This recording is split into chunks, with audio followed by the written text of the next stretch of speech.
xilli maalmihii la soo dhaafay maamulka gobolka Shabeellaha Dhexe iyo waxgaradka degmada Cadale ay wadeen dib u heshiisiinta beelo walaalo ah oo horey ugu dagaalamay tuulooyin hoos yimaada degmada Cadale ayaa maamulka gobolka Shabeellaha Dhexe iyo waxgaradka waxa ay ku guuleysteen kala qaadista maleeshiya beeleedyada dagaalamay iyadoona markii dambe heshiis rasmi ah ay gaareen beelahaasi dagaalamay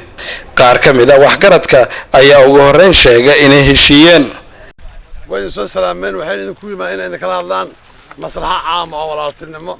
oo ka jirta deegaanka u adkaysan waayeen way xamili waayeen waxay ku yimaadeen in ay hadlaan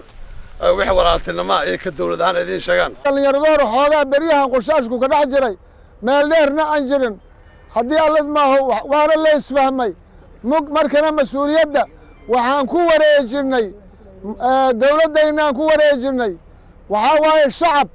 marka waxa waaye meel aan dawlad lahayn hadii lahayd ma sharci ma jirana ka shaqay maayo saas darteed waxaan ku soo dhaweeynaa mas'uuliyadda maamulka degmada Cadale iyo saraakiisha ciidamada ee ku sugan degmadaasi ayaa iyana sheegay in maanta laga bilaabo amniga degmadaasi aad loo adkeyn doono haddaad aragtiin colaaddu waxay tahay laba qaybood colaad oo meel dheer jirto oo aruujina oo dhibaato badan leh oo walahan lagu uurxuma leh midda kale miduna waxa waaye awalxan ka jirin colaadda meeshan ka dhacdayo amba dhibka meeshan ka dhacayo waxaan ka jirin inay ka qaataan inay isku dilaan ay waxay joogtaa caawa inay gabdhaha qoriyo u qaataan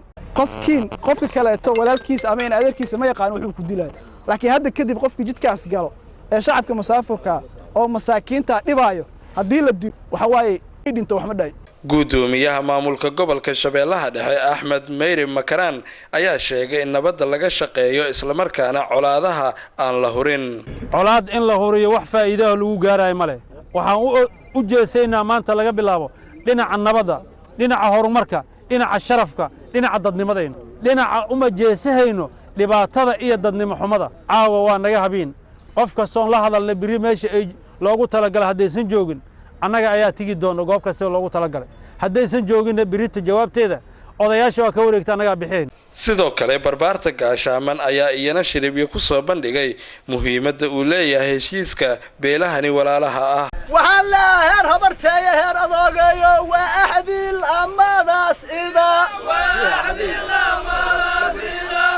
ibal idilay oga